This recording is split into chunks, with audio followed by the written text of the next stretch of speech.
दिखाई दे रहा है सभी को? स्क्रीन दिखाई दे रही है, स्लाइड दिखाई दे रही है?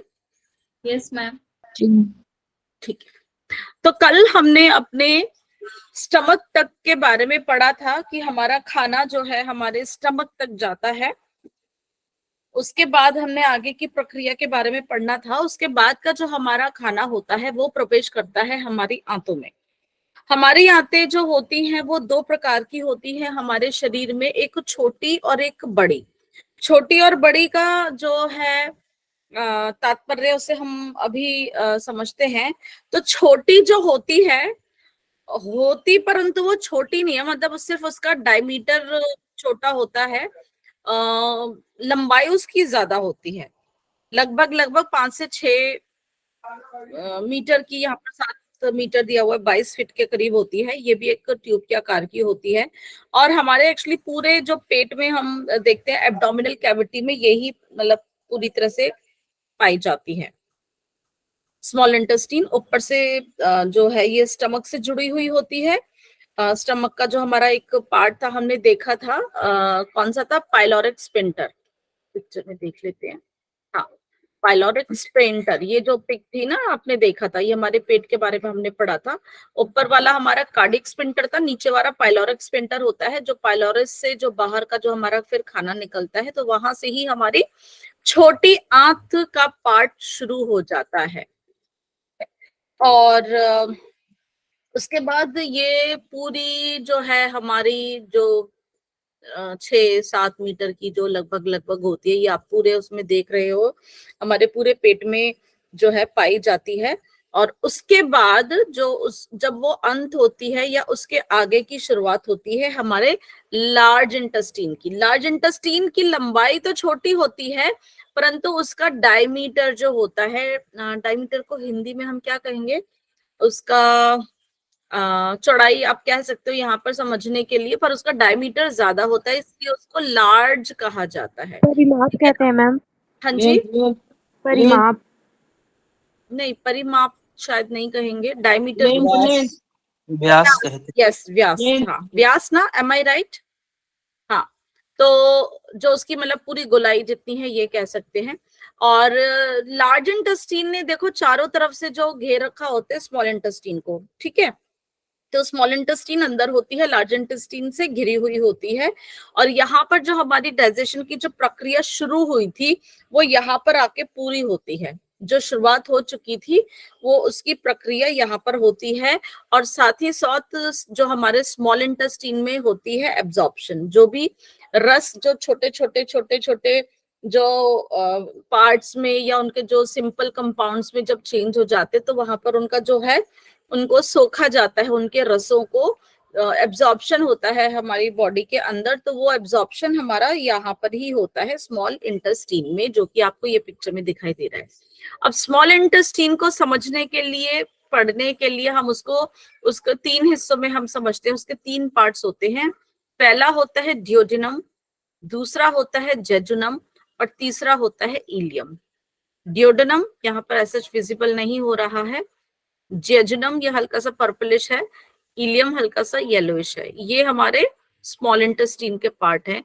इसके बाद जो आप देख रहे होगे ये स्मॉल इंटेस्टीन का जो मुख खुलता है ये हमारे लार्ज इंटेस्टीन में, ये आपको पार्ट दिख रहा है यहाँ पर भी एक वॉल्व होता है जो कि इलियम और लार्ज इंटेस्टीन का ये जो पार्ट होता है उसके बीच में होता है। उसका नाम होता है इलियोसिकल वॉल्व। ठीक है ना? यहाँ से भी खाना जब एक बार निकल जाता है तो वापस ना जाए, इसलिए यहाँ पर भी वॉल्व होता है। और उसके बाद यहाँ से ही हमारी लार्ज इंटेस्टीन, बड़ी आंत की शुरुआत हो जाती है। अब बड़ी आंत के भी जो होते हैं अलग अलग उसके पार्ट्स होते हैं। तो पहला वाला अगर हम देखते हैं सबसे चौड़ा यहाँ पर होता है, उसको हम बोलते हैं सीकम। फिर आंत ऊपर की तरफ जाती है, उसका नाम होता है असेंडिंग कॉलन। फिर लेटी हुई होती है वो ट्रांसवर्स कॉलन। फिर नीचे जाती है डिसेंडिंग कॉलन। वहां से फिर वो थोड़ी सी घूम जाती है सिग्मोइड कॉलन। ठीक है, ये कोलोन का पार्ट हो गया, ये सीकम पार्ट था। और हमारे लार्ज इंटेस्टीन का पार्ट होता है फिर हमारा गुदाद्वार, रेक्टम और एनस। अब हम डिटेल में इनके आगे बारे में पढ़ेंगे। अब हम सबसे पहले बात करेंगे स्मॉल इंटेस्टीन की। स्मॉल इंटेस्टीन हमारी छोटी आंत होती है। यहाँ पर जैसे मैंने बताया था, जो हमारा डाइजेशन का प्रोसेस शुरू हुआ था, अब वो यहाँ पर पूर्ण हो जाता है। जो बच्चा कुछ डाइजेशन का काम होना होता है वो यहाँ पर होता है, और उसके बाद यहाँ पर एब्जॉर्प्शन का भी काम होता है। ठीक है, अब कहाँ पे क्या होता है उसको हम देख लेते हैं। और ये हमारे जो है आंत का जो है लंबी बहुत होती है और इसका डायमीटर होता है, तो ये हमारे आंत का सबसे सकरा मतलब ये। बाकी आपने देखा पेट भी चौड़ा था हमारा ईसोफेगस, लेकिन ये आंत में हमारा सकरा होता है और लंबा भी बहुत है ना। लंबाई उस बाकी सबके हिसाब से तो आप भी देख रहे हो ट्यूब शेप में होती है, और इस तरह से ये ना गुच्चड़ मुच्चड़ गुड़ी मुड़ी होके कुंडलित, ये इस तरह से आप देखोगे कर्व्स बहुत होते हैं, फोल्ड्स बहुत होते हैं। ओके, तो हमारे कहाँ से शुरुआत हुई? पेट के बाहर से पाइलोरिक वॉल्व से शुरू होती है, जाती है घूमती हुई खाना यहाँ पे घूमता रहता है, और जाके उसका स्मॉल इंटेस्टीन का जो है समापन होता है हमारे लार्ज इंटेस्टीन में, यहाँ पर होता है इलियोसिकल वॉल्व। ठीक है ना, तो इस तरह से हमारे ये होते हैं। अब हम छोटी आंत का पहला पार्ट था हमारा डियोडिनम, डियोडिनम के बाद आता है जेजुनम, और उसके बाद उसका आखिरी पार्ट होता है इलियम। तो डियोडिनम जो है इसमें सबसे छोटा होता है, वो होता है 25 सेंटीमीटर का। ईसोफेगस भी हमारा 25 सेंटीमीटर का होता है और डियोडिनम भी हमारा 25 सेंटीमीटर का होता है। स्मॉल इंटेस्टीन का सबसे पहला पार्ट हमारा कौन सा है? डियोडिनम है, ग्रसनी। और यहाँ जो होता है जो ये सी आकार का होता है, ये जो डियोडिनम होता है, उसके बाद हमारी जो जेजुनम आती है वो लगभग हमारी कितनी है? 2.5 मीटर की, 2 से 2.5 मीटर हम कह देते हैं। और सबसे आखिर वाली जो इलियम है वो है हमारी कितनी? 3 से 3.5 मीटर की होती है। ठीक है, तो ये इस तरह से है। अब हम सबसे पहले डियोडिनम की बात करते हैं। डियोडिनम की लंबाई आप ये देखोगे, ये हमारा क्या है? यहाँ पर पेट, पहले ऊपर ईसोफेगस से खाना आया, पेट में गया, पेट में जो पाचन हुआ क्या बना था? काइम बना था। काइम फिर कहाँ जाता है? बाहर पेट से निकल के छोटी आंत पे। छोटी आंत का कहाँ से शुरुआत होती है? पाइलोरिक वॉल्व से। और जो पहला पार्ट है ये जो है ना सी के आकार में, क्या नाम है इसका? डियोडिनम। ठीक है, अब आप देख रहोगे जो डियोडिनम का जो यहाँ पर है, ये आपको ये जो स्ट्रक्चर दिखाई दे रहा है हल्के से हरे रंग का, ये क्या है? पैनक्रियाज। तो पैनक्रियाज का यहाँ पर हेड इसी के बीच में ही होता है। ठीक है, यहाँ पर पैनक्रियाज का हेड होता है, जो इसका ये जो सी शेप के इधर ही दिखाई देता है, ये जो यू शेप के उसमें। ओके, तो ये जो यू शेप इसकी आती है, यहाँ पर हमारा पैनक्रियाज प्रेजेंट होता है। और इसके बाद जो है हमारा यहाँ पर जो खाना आता है, अब जो खाना हमारा क्या होता है कि पेट के अंदर कैसा खाना था हमने कल पढ़ा था, याद है किसी को? बोलस मैम लोधी जैसा म्यूकस जैसा एसिडिक, हो जाना। एसिडिक था, कैसा था याद है किसी को? एसिडिक था। एसिडिक था, एसिडिक था। मैम बेसन की जैसा ऐसा एग्जांपल दे रहे थे मैम। हाँ, लेकिन अब वो एसिड, प्लीज म्यूट हो जाइए, मेरी आवाज ही गूंज रही है। वो जो एसिडिक था खाना, अब वो हमारी आगे आंत में आता है, तो वहां पर उस एसिडिक को जो एल्कलाइन करना जरूरी होता है, नहीं तो वो हमारी स्मॉल इंटेस्टीन की ही जो लेयर होती है, जो कवरिंग होती है अंदर की, उसको आघात पहुंचा सकता है, उसको नुकसान पहुंचा सकता है। तो इसके लिए यहाँ पर जो खाना आता है हमारा, हमारे बाकी का डाइजेशन हमारे यहाँ पर होना शुरू हो जाता है, कहाँ पर?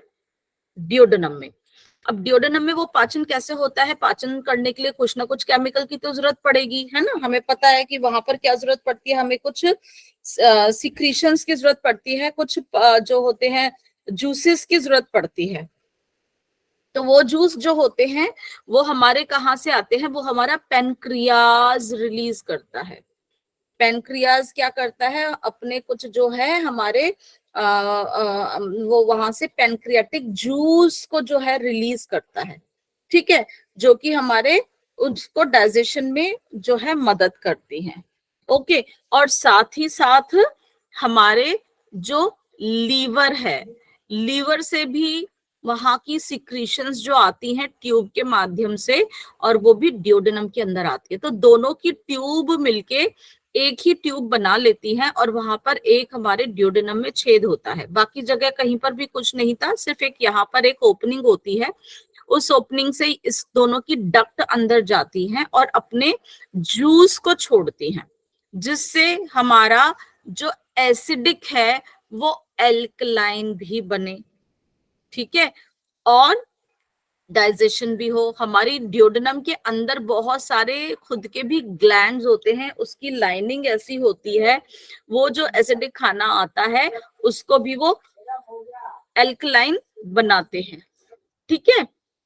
तो एसिडिक खाना जो इतना होता है डियोडेनम में आते आते, जो यहाँ की खुद की डियोडेनम की जो सिक्रीशन होती है, और हमारे जो पैनक्रियाटिक जूस आ रहा है, और जो हमारा ये गॉल ब्लैडर से या लीवर से जो जूस आ रहा है, उसको क्या बना देती है, एल्कलाइन बना देती है। उस एसिड को न्यूट्रलाइज कर देती है, एल्कलाइन बना देती है, ठीक है। वो इनके जूसेस की वजह से होता है। और खुद डियोडेनम के अंदर भी एक विशेष प्रकार की ग्रंथियां होती हैं, जिनको बोलते हैं ब्रूनर्स ग्लैंड। उनके द्वारा भी म्यूकस जो हमारा सिक्रीशन होता है, वो हमारा एसिडिक को जो हमारा अमल जो होता है वो उसको क्षारीय, है ना, क्षारीय बोलते हैं ना एल्कलाइन को, वो बना देता है जो एसिडिक को होता है। तो यहाँ पर हमारा खाना जितना भी एसिडिक होता है वो एल्कलाइन में चेंज हो जाता है।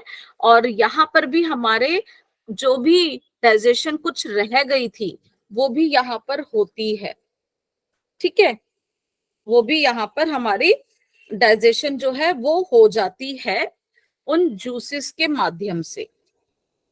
ओके, इंटेस्टीन का खुद भी जूस होता है, और जो हमारे फैट रह गए थे, हमारे प्रोटीन रह गए थे, कार्बोहाइड्रेट रह गए थे, मेनली यहाँ पर हमारे वो अब पूरी तरह से डाइजेस्ट हो जाते हैं। मतलब वो अपने छोटे छोटे जो उनके डिविजन्स में या ब्लॉक्स में जो वो डिवाइड हो जाते हैं, जो कंपाउंड में वो छोटे छोटे वो टूट जाते हैं। तो यहाँ पर हमारे जो जूसेस जो रिलीज होते हैं उनकी वजह से यह काम होता है।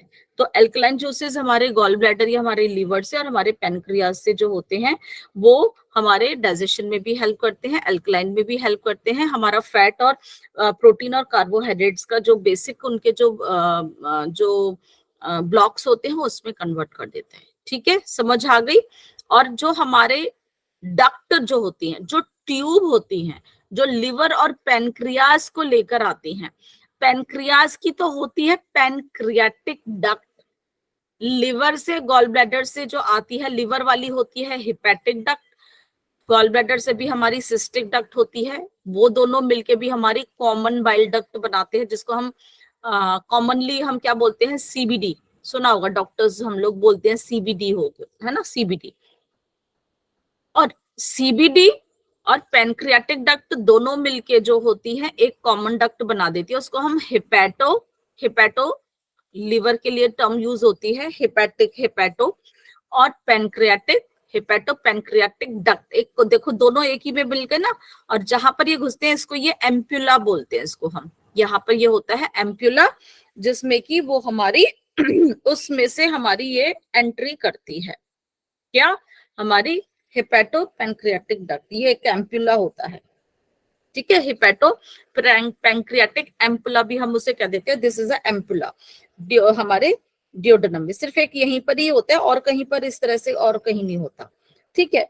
इसके बाद अब क्या होता है, अब वहां से खाना हमारा कहाँ जाएगा, नीचे जाएगा, कहाँ, जेजुनम। जेजुनम हमारा जो है सेकंड पार्ट है स्मॉल इंटेस्टीन का, लगभग ये हमारा 2 से 2.5 मीटर का होता है, और डियोडेनम और इलियम के बीच में जो है लगभग ये जो हमारा पाया जाता है। और जो भी हमारा यहाँ पर एब्जॉर्प्शन का काम जो होता है मेनली हमारा यहाँ पर शुरू हो जाता है, ठीक है, यहाँ पर हमारे एब्जॉर्प्शन का, अवशोषण का काम शुरू हो जाता है। और इनके अंदर का अभी हम देखेंगे कि यहाँ पर विलाइज प्रेजेंट होते हैं अंदर की, जो हमारी ये जो आंतें जो होती हैं इनके अंदर फोल्ड्स होते हैं, और उनके अंदर हमारे जो विलाई प्रेजेंट होते हैं उसकी वजह से जो हमारे जितना भी जो अब पच गया है, सब कुछ भोजन अभी तक हो गया है, अब उसको चूसना शुरू कर देते हैं, उसको सोखना शुरू करते हैं, उनका अवशोषण होता है, वो अब हमारे बॉडी के अंदर एब्जॉर्प्शन उनका होता है, वो कहाँ होता है, स्मॉल इंटेस्टीन में ही होता है। जेजुनम लगभग हमारा वहां पर हमारे ये जो है शुरू हो जाता है, और हमारे इलियम में भी उसमें होता है, लेकिन जो हमारे यहाँ पर फिंगर लाइक प्रोजेक्शंस होते हैं दोनों में ही, जेजुनम और इलियम में ही होते हैं, और वहां पर हमारी ब्लड सप्लाई बहुत ज्यादा होती है उनके स्ट्रक्चर की वजह से।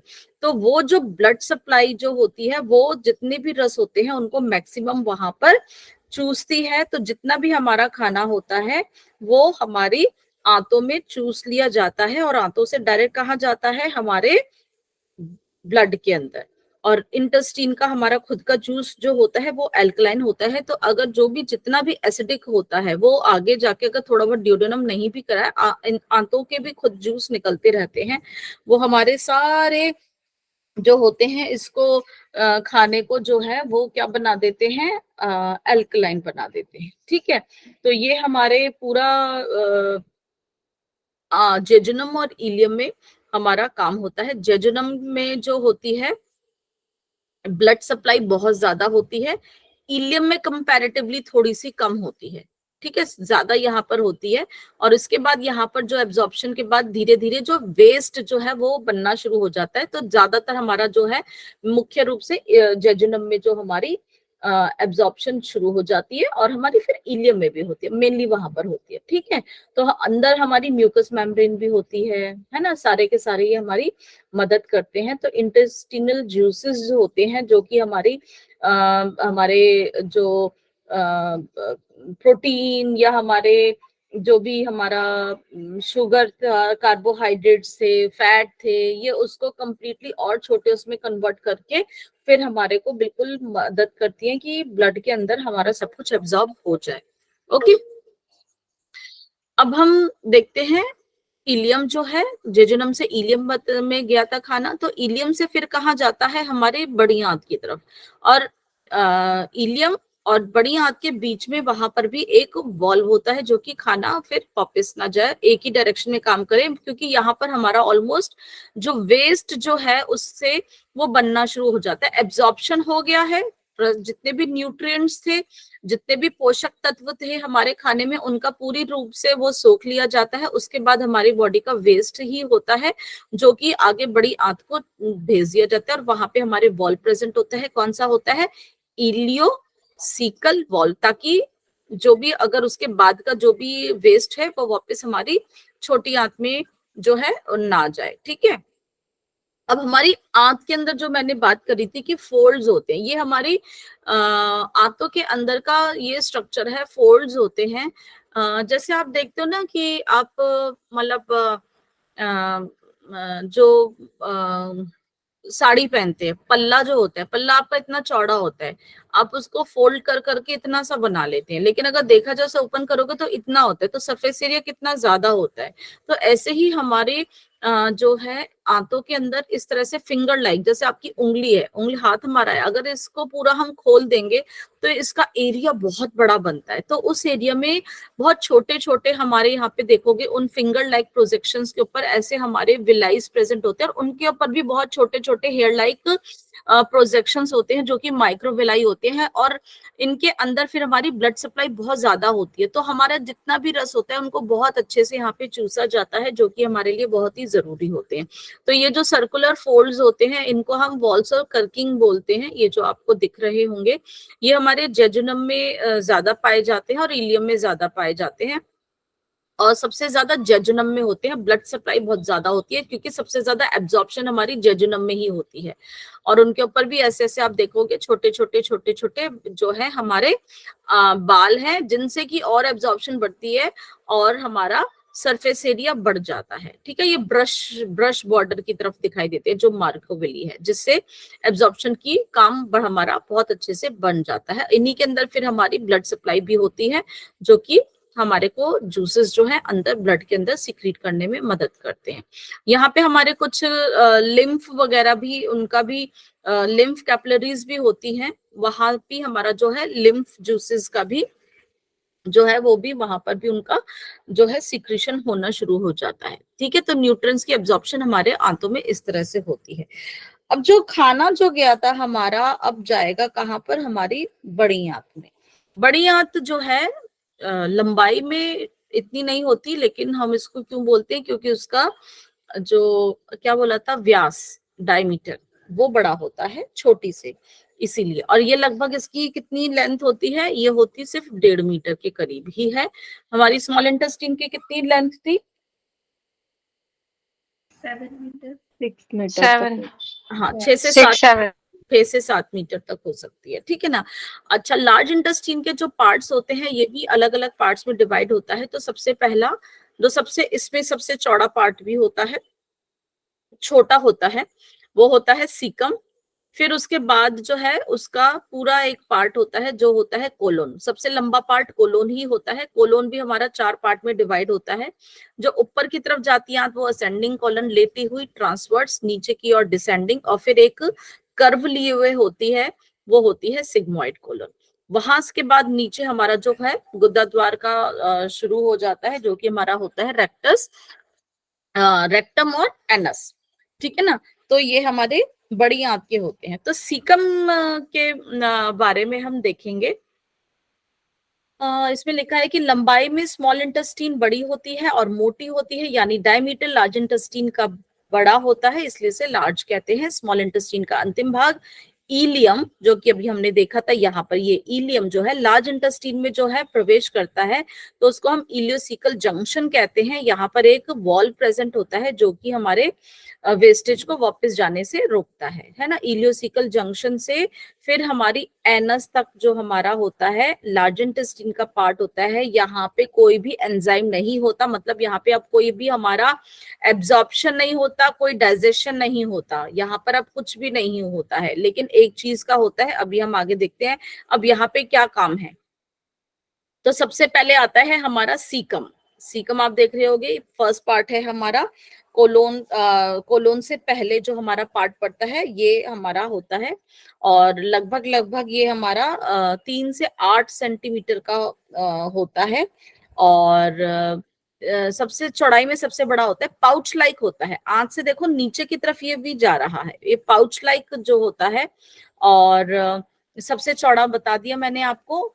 ठीक है। और इसके बाद जो है इसी के नीचे के हिस्से में आप देखोगे एक ये केंचुए की तरह एक चीज है। ये क्या है? ये हमारी होती है अपेंडिक्स। इसको हम बोलते हैं वर्मीफॉर्म अपेंडिक्स। अब ये हमारे शरीर में एज सच इसको माना जाता है कि इसका काम नहीं है, तो ये हमारा वेस्टिजियल ऑर्गन हो गया है, मतलब इसका अब इतना काम नहीं है, लेकिन फिर भी हमारे बॉडी को इन्फेक्शन करने में इसका रोल होता है। इसीलिए ये एक लिम्फॉइड टिश्यू के अंदर काउंट किया जाता है। It's a lymphoid tissue. Lymph हमारे बॉडी के इम्यूनिटी के अंदर रोल करते हैं, तो ये एक लिम्फॉइड टिश्यू होता है। अब क्या होता है, ये एक जो पाउच लाइक स्ट्रक्चर जो सीकम है, देखोगे है ना, नीचे से ये बंद है, ऊपर जा रहा है कोलोन की तरफ। कई बारी हमारे जो खान पीन की गलत आदतों से हम ऐसा खाना खाते हैं, तो यहाँ पे खाना कई बारी जम जाता है, सड़ जाता है। हम कॉन्स्टिपेशन की प्रॉब्लम है, हमारे खाने का कुछ इस तरह से है। अक्सर नहीं होता, लेकिन कुछ लोगों में क्या होता है कि यहाँ पे ये जो खाना जब यहाँ पर अगर पड़ा रह जाता है, सड़ना शुरू होता है, तो यहाँ पर हमारे क्या हो जाता है, इन्फेक्शन होता है। तो वो हमारा अपेंडिक्स उसको दूर कर लेता है। लेकिन कई बार इन्फेक्शन इतना ज्यादा होता है ना, तो क्या करता है वो उस अपेंडिक्स को भी घेर लेता है। तो हमें क्या होता है, अपेंडिक्स के अंदर इन्फेक्शन होता है, जिसको हम क्या बोलते हैं, अपेंडिसाइटिस। इसका जब दर्द होता है तो बहुत भयंकर दर्द होता है, और डॉक्टर्स क्या करते हैं उस समय, क्योंकि इन्फेक्शन इतना ज्यादा होता है, तो इस अंग को काट के फेंक देते हैं। उनके हिसाब से अब इस अंग की हमारे शरीर में कोई जरूरत होती नहीं है। तो it's a vermiform appendix, vestigial organ है, हमारे सीकम के साथ लगा हुआ होता है, 2 से 13 सेंटीमीटर का होता है। अपेंडिक्स के इन्फेक्शन को हम क्या बोलते हैं, अपेंडिसाइटिस। लेकिन नॉर्मली यहाँ से जो खाना आता है ये हमारा ऊपर की तरफ जाते हुए बाहर वेस्ट बनना शुरू, यहाँ से हमारे शरीर के अंदर जो खाना बाहर निकलता है आंतों में, वो हमारा एक तरह से वेस्ट ही होता है। फिर यहाँ से जो भी वेस्ट होता है वो हमारा कहाँ जाता है, कोलोन की तरफ। कोलोन का फर्स्ट पार्ट है जो ऊपर की तरफ जा रहा है, ये होता है असेंडिंग कोलोन। ठीक है, तो असेंडिंग कोलोन जो है यहाँ पर हम देखेंगे असेंडिंग कॉलन, ये हमारा 10 से 12 सेंटीमीटर तक का होता है और ये हमारे राइट साइड पर आता है। ठीक है, ये हमारा कहाँ गया, राइट साइड पर, वर्टिकल मतलब लंबाई में होता है, और ये हमारा सीकम से शुरू होके ऊपर डिसेंडिंग कोलन तक जाता है। यहाँ पर जो काम होता है एब्जॉर्प्शन का होता है, कि अगर हमारे जो कुछ फ्लूइड्स जो होते हैं या सॉल्ट होते हैं वो यहाँ पर चूस लिए जाते हैं, उनका एब्जॉर्प्शन हमारे कोलोन में होता है। कहाँ पर, असेंडिंग कोलोन में। यहाँ पर हमारे कुछ जो सॉल्ट और फ्लूइड्स जो होते हैं वो उनका एब्जॉर्प्शन होता है। Then the transverse colon, transverse colon जो होता है वो लेटा हुआ होता है। इसके ऊपर जो होता है हमारा जो पाया जाता है, क्या पाया जाता है इसके इधर, हमारे स्टमक होता है, और हमारा डियोडेनम इसके पीछे की तरफ से जो हमारा आगे से ही कह लेंगे वहां पे पाया जाता है, और हमारा स्प्लीन भी यहाँ पर नीचे की तरफ प्रेजेंट होता है। ये हमारा होता है ट्रांसवर्स कोलोन, लेटा हुआ पार्ट होता है। और यहाँ पर हमारा क्या इसका काम है, पानी को चूसने का। अब जो खाना हमारा जो था ना, मैंने बताया था इतना पतला बेसन का घोल, घोल में उससे क्या होता है कि एब्जॉर्प्शन आराम से हो जाता है, जो न्यूट्रिएंट्स होते हैं ना वो पानी उसमें घुल जाते हैं आराम से उस काइम में। तो घुलने के बाद जब वो घुलनशील इतने हो जाते हैं, तो उसके बाद जब वो छोटी आंत में जाते हैं, जेजुनम में और इलियम में, उनका एब्जॉर्प्शन अच्छे से होता है। जब वो रस चूस लिए जाते हैं उसके बाद बचता है हमारे लिए बेकार का काम, बेकार का सामान। बेकार के सामान को क्या कहते हैं, हम वेस्ट मटेरियल कहते हैं। फिर वो सीकम में जाते हैं, सीकम से असेंडिंग कॉलम में जाते हैं, लेकिन उधर भी लगता है भैया कुछ आ गया काम का सामान, अरे भैया ये भी हमारे शरीर के लिए काम का है, तो वो उसको भी दोबारा से एब्जॉर्ब करता है। यहाँ पे सिर्फ एब्जॉर्प्शन किस चीज की होती है, फ्लूइड्स की और सॉल्ट की। अभी उसमें से पानी भी चूसा जाता है, कहाँ पे, ट्रांसवर्स कोलोन में। एक तरह से बड़ी आंत में भी हमारा यहाँ पे लिक्विड को चूसने का काम चल रहा है, पानी को सोखने का काम चल रहा है। इसीलिए जिन लोगों को पानी की मात्रा उनके शरीर में कम ही रहती है, या जो पानी बहुत ज्यादा ही कम पीते हैं, तो उनको कॉन्स्टिपेशन की दिक्कत होती है, क्योंकि उस वेस्ट मटेरियल में से पानी हमारे शरीर के अंदर चूस लिया जाता है। उसके बाद हमारा जो एक तरह से सॉलिड जो वेस्ट बचेगा, बहुत सॉलिड नहीं होता एकदम हार्ड, लेकिन जो सॉलिड वेस्ट सॉर्ट ऑफ बचता है वो फिर हमारा जाता है आगे, कहां पर, हमारे लेफ्ट साइड पे। लेफ्ट साइड पे क्या है हमारा, डिसेंडिंग कोलोन। यहाँ पे क्या था हमारा, डिसेंडिंग कोलोन। यहाँ पर वो जो वेस्ट जो होता है वो इकट्ठा होना शुरू हो जाता है, यहाँ पर उसको फिर वो रखा जाता है। ठीक है, और इसके बाद वहां पर धीरे धीरे ये हमारे एस शेप होती है। ठीक है, एस शेप का एक सिग्मॉइड कोलोन होता है, सिग्मॉइड स्ट्रक्चर होता है, यहाँ से इकट्ठा होके बस वहां वहां आते ही फिर जो है मैसेज जाता है। ठीक है, तो ये जो प्रक्रिया होती है ना, ये हमारा जो यहाँ पे वेस्ट जो हमारी सिग्मॉइड कॉलन तक जब पहुंचता है, तो फिर हमारे जो वेस्ट जब इकट्ठा हो जाता है, ब्रेन को मैसेज जाता है, तो हमारे रेक्टम में से ही जो है फिर उसके बाद बाहर निकलता है, और हमारा एनस मुख होता है, वहां से ये बाहर निकल जाता है। ठीक है, तो रेक्टम जो है हमारा, ये आप देखोगे ये अंदर वाला पार्ट रेक्टम है, बाहर वाला एनस होता है। रेक्टम हमारा लगभग लगभग कितना है, 12 सेंटीमीटर की ट्यूब होती है, जो सिग्मॉइड कॉलन के बाद से एनस तक होती है। और इसके बाद फिर हमारा जो है एनल कैनाल या एनस हम उसको बोलते हैं, वो लगभग हमारी 4 सेंटीमीटर की ट्यूब लंबी होती है। ठीक है, ये 4 सेंटीमीटर की ट्यूब होती है, और यहाँ से हमारा ही सारा वेस्ट मटेरियल जो शरीर का होता है वो बाहर निकलता है। हमारी एनस में 2 इसके स्पिंटर्स होते हैं, 2 इसके माउथ होते हैं। वो माउथ थोड़ा सा उन पे कंट्रोलिंग हमारी रहती है, एक पे और एक पे नहीं भी रहती। तो ये 2 हमारे जो स्पिंटर्स होते हैं, जो इसके मुख होते हैं, एक होता है अंदर की तरफ, ठीक है, एक होता है अंदर की तरफ, हम उसको बोलते हैं इंटरनल एनल स्पिंटर, और एक होता है बाहर की तरफ, ये देख रहे हो ये मुख, वो होता है एक्सटर्नल एनल स्पिंटर। इंटरनल और एक्सटर्नल, इंटरनल वाला और एक्सटर्नल, ये ब्लू वाला जो इंटरनल है, बाहर वाला एक्सटर्नल है। तो इनसे क्या होता है कि जब आपका जो वेस्ट मटेरियल आता है तो हमारा ये स्मूथ मसल से बना हुआ होता है, तो इंटरनल वाले का तो हमारे ब्रेन से कंट्रोल रहता है, ब्रेन से जाता है, लेकिन एक्सटर्नल वाले का हमारा थोड़ा सा वॉलंटरी कंट्रोल में होता है। तो जब भी आपको कई बार स्टूल का जब प्रेशर आता है तो थोड़ा सा हम अपने हिसाब से भी उसको कंट्रोल कर लेते हैं, हालांकि ब्रेन कहता है कि अब ये वेस्ट मटेरियल है, इसको बाहर भेजो। तो बच्चे जो होते हैं 2 से 3 साल की उम्र तक, उनके ऊपर इसके ऊपर उनका कंट्रोल नहीं रहता, जो वॉलंटरी वाला भी है, तो डिफिकेशन रिफ्लेक्स होता है वो डेवलप नहीं होता, तो जैसे ही आता है वो बाहर ही निकल जाता है। हम उस मसल्स को जो है उनका कंट्रोल पावर नहीं होती है, लेकिन एडल्ट्स में फिर वो आ जाती है। तो हम अपने जो हमने स्टूल को पास करने का, जो फीसिस को पास करने का जो है, हम उसके ऊपर थोड़ा सा वॉलंटरी कंट्रोल आता है, तो उसको हम कंट्रोल में कर लेते हैं, ठीक है ना। तो ये हमारा इस तरह से है। तो हमने देखा था कि हाँ, तो यहाँ पर जो हमारी लार्ज इंटेस्टाइन की जो थी, ज्यादातर जो हमारे फूड का जो यहाँ पर एब्जॉर्प्शन के बाद जो हमारा यहाँ पर आता है, जितना भी हमारा खाना था वो ब्लड के अंदर एब्जॉर्ब होके चला गया, तो वेस्ट मटेरियल हमारा यहाँ पे आता है जो एनएस से बाहर निकल जाता है। हमारी लार्ज इंटेस्टाइन के अंदर भी ना यहाँ पर क्या होता है, बैक्टीरिया अंदर प्रेजेंट रहते हैं।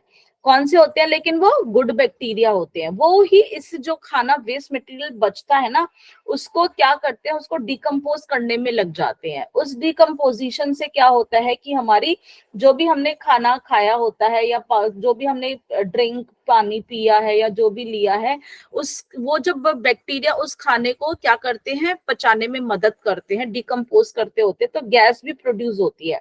तो कई बार क्या होता है कि वो फ्लैटस के रूप में हमारे शरीर से बाहर निकलती है। कुछ लोग कहते हैं ना कि बहुत ज्यादा, तो जैसा खाना खाया होता है कई बार बहुत ज्यादा इतनी वो होती है, उस हिसाब से ही होती है।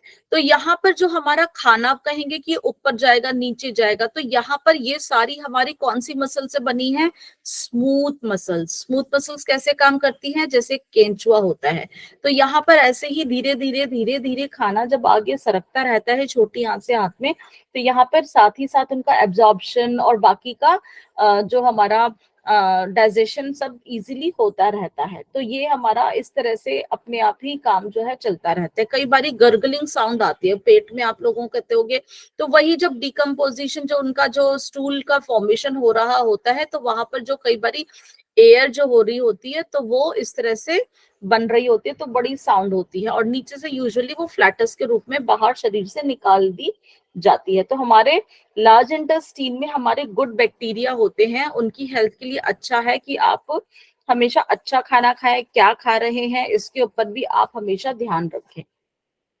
अब ये जो एब्जॉर्प्शन जो हमारा था, हमने लिया खाना जो ब्लड के अंदर जाता है, तो वो क्या करता है, वो उसको ग्लूकोज के रूप में हम समझते हैं कि अगर होता है तो, या हमारे प्रोटीन या फैट भी, ये हमारे मदद करते हैं हमारे शरीर में एनर्जी क्रिएट करने में। तो वो ब्लड के माध्यम से जितनी भी है वो जो हमारे न्यूट्रिएंट्स होते हैं, वो एक एक सेल तक जाते हैं, वहां पे जिस चीज की जरूरत होती है वो उसको जाते हैं, हमारे मेटाबॉलिज्म के प्रोसेस में मदद करते हैं। तो ये जो एब्जॉर्प्शन जो हमने खाने का किया था, ये बहुत छोटे छोटे टुकड़ों में होना होता है, ताकि वो एनर्जी बनाने में, मेटाबॉलिज्म में बहुत हेल्प कर सके, ठीक है ना। तो यहाँ पर हमारे क्योंकि हमारा ब्लड कॉम्प्लेक्स को नहीं एब्जॉर्ब कर पाता, सिंपल को एब्जॉर्ब करता है। तो जो हमारे सिंपल या स्मॉलेस्ट यूनिट जो होते हैं कार्बोहाइड्रेट्स के या प्रोटीन के, वो हमारा पाचन शक्ति इसमें ही मदद करती है। कौन कौन हो सकता है? अच्छा,